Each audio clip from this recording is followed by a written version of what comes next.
Today we're doing a really massive historical excavation. We're going to be focusing on state formation and conflict in Africa. And we're using Sudan as our main case study, specifically the long, long history of Darfur, which is a place most people, only know through the lens of modern tragedy. Exactly. And I think our mission here as we get into this is to really challenge some pretty deep-seated preconceptions about political power in Africa. That's right. Prejudices, really. We're looking at three of them. Okay, so let's lay them out. What's the first myth we're tackling? The first one is this old idea that complex, organized political power just didn't exist in Africa before colonialism. The dark continent idea. Yeah, exactly. It's what fueled racist theories like the Hamitic hypothesis, the idea that anything advanced must have been brought in from the outside by, a lighter-skinned group. It's been debunked for decades, but it still sort of lingers. Right, the idea that complexity is always an import. So what's the second myth? The second is that organized political life, law, order, administration, that it all began with the colonial period. And the third? And this one might be the most damaging.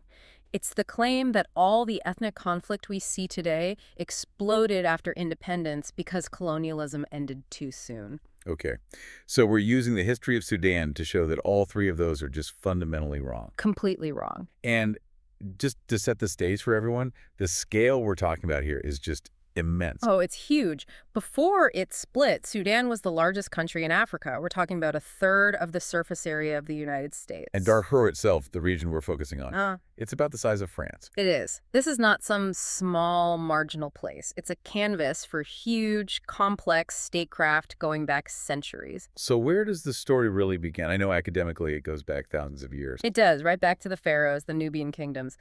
But for our purposes, the popular memory in Sudan really kicks in around 1650 with two big Muslim sultanates. You have the Funj Sultanate on the Nile and the one we're focusing on, the Darfur Sultanate in the west. Okay, so let's dive into that. The Darfur Sultanate. This is our big counterexample to the idea that there was no pre-colonial statecraft. How did it even get started? Well, it emerged from a landscape of, local chiefdoms, mostly among the four people.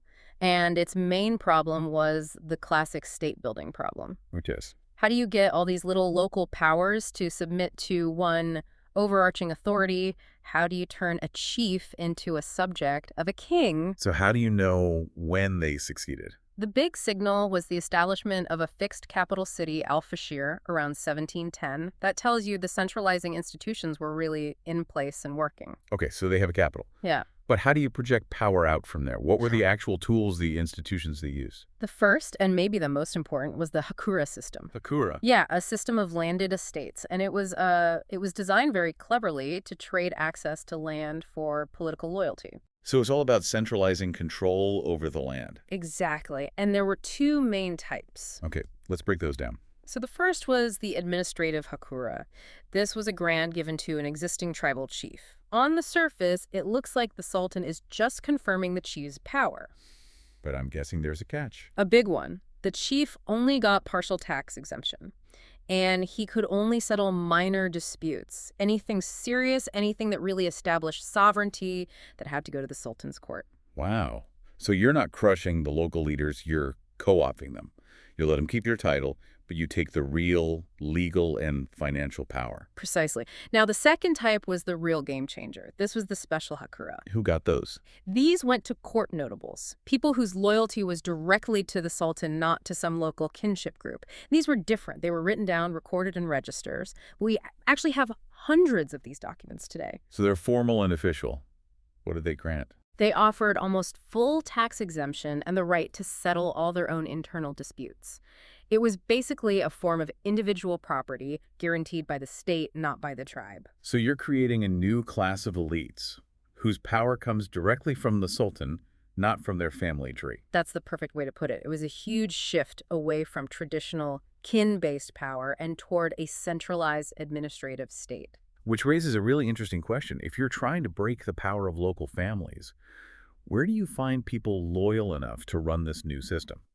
And that brings us to the second institution, which is, it's pretty shocking to modern ears, royal slaves. Royal slaves. Yes. And we have to be really clear here. Pre-modern slavery was often very different from the Atlantic slave trade. The demand often came from the state itself, Why from the state? because the state needed absolute radical loyalty. A slave, by definition, is cut off from all kinship ties, all local loyalties, their power, their identity, everything. It comes directly from the sovereign. That just completely flips the script on what I imagine pre-colonial administration to be. It's a pure political calculus. It is. They were recruited for the army, for the administration, and they could rise incredibly high. And here's the detail that shows you where the real power was. Go on. After 1803, the question of who would be the next sultan wasn't decided by a war between the princes. It was decided by a group called the Kingmakers, And the kingmakers were... the leading royal slaves. They couldn't rule themselves, but they decided which prince would get the throne. Wait a minute. If they were powerful enough to choose the king, why did they just take over themselves? Because their power was tied to the institution. They were the ultimate bureaucrats, the guardians of the system. Taking the crown themselves would have destroyed the very structure that gave them their power.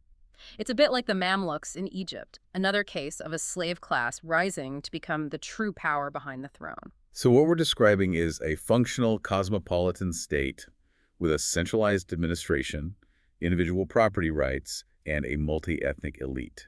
Absolutely. And the third piece holding it all together was ideology, specifically Islam. How did that help?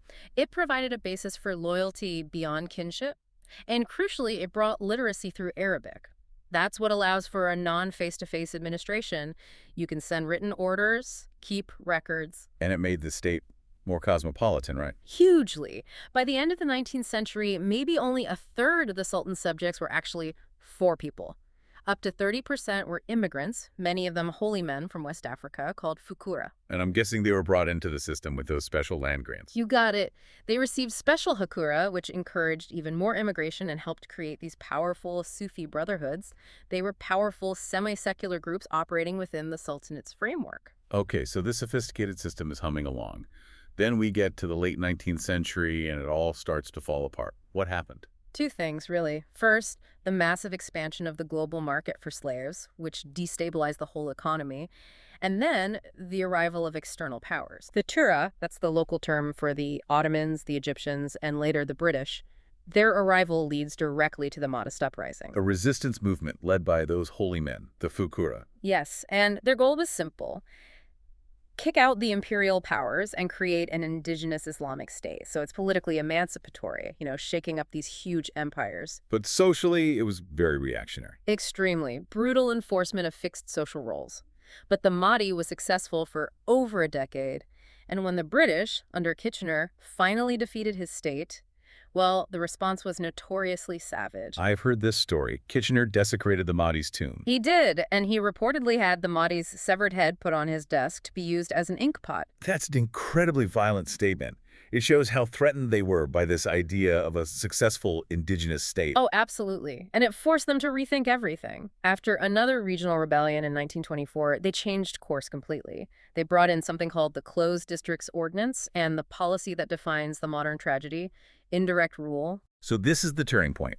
We've seen this complex, multi-ethnic state, and now the colonial powers arrive and basically hit the undo button. That's a great way to put it. The core action of indirect rule was that the British decided to re-tribalize Darfur. What does that mean, re-tribalize? They looked at this cosmopolitan elite, the slaves, the holy men from the West, the traders, and they decided it was too messy, too unpredictable, so they systematically dismantled it and forced everyone into an artificial grid of tribes. How do you even do that administratively? It starts with language. They took the Arabic word dar. Ah, Before colonialism, dar just meant homeland or village or place. It was a flexible geographic term. like, this is my spot. Exactly, this is where I live. The British redefined it to mean one thing and one thing only, a tribal homeland. It became a rigid, legal, ethnic designation. So they weaponized a word. They turned where you live into what group controls this land by law. That is the essential move. And based on this new definition, they divided everyone into two legal categories. And your rights depended entirely on which box they put you in, even if your family had lived there for 10 generations. What were the two groups? The native tribe, who were considered indigenous, and the settler immigrant tribe. And I imagine the consequences of that were huge. Yeah. Especially for land. Catastrophic. They abolished all the special hakura, all those individual property deeds. The only property left was tribal property, which they said was the customary right of the designated native tribe. So if you were in the settler group, You could only get access to land by paying tribute to the native authority. Overnight, you became a second-class tenant on land you might have lived on for centuries. and this must have extended to politics too. Of course. Yeah. If you were a settler, you had zero representation. Any dispute you had was settled by the native authority of the other group. It's a system that is designed to create conflict. It's an administrative trap. Who got hit the hardest by this new map? The pastoralists, especially the camel nomads of the north, Why them specifically? well, they move 1,000 kilometers a year. They don't have permanent villages. So under this new system, which demanded a fixed location to define a dar, they were left with nothing. The colonial map just rendered them politically and geographically homeless. So the system is just primed to explode. It just needs a trigger. And the triggers came. Starting in the 1960s, you get long-term drought, pushing these now landless pastoralists south. At the same time, the civil war in Chad floods the region with cheap weapons. So you have a crisis of resources and a surplus of guns. A deadly combination. And if we look at the violence of the early 2000s, with the Janjaweed militias, can we connect them directly back to this colonial policy? You can draw a straight line. The core groups that formed the Janjaweed came from two demographics created by this history. The first being, The northern camel nomads, the ones who had no dar, who were being pushed south by the desert, and who rejected this whole colonial idea that land belonged to one specific tribe. and the second group, Refugees from Chad, also driven by drought and war, and also arriving without a designated dar. So the modern conflict wasn't some ancient hatred boiling over. It was the system exploding, a system that weaponized identity for colonial control. That's the vital synthesis here. African ideas of ethnicity are ancient, of course, but the violent politicization of that ethnicity, this entire system of native versus settler, privilege versus discrimination, that was a colonial project. It created the conditions for the conflict we see today. It's incredible. This deep dive really shows that so much of what we call tribal war actually has its roots in very specific, very modern administrative policies. It does, and that leaves a really important question for you, the listener, to think about. Next time you hear a conflict dismissed as just another ethnic dispute, ask yourself, can you trace it back to an administrative structure of discrimination? When you see a conflict over land framed as indigenous versus settler, try to look past the headlines. Look for the policy that first created that division, that first created those privileges, because that's very often where the real roots of the violence lie.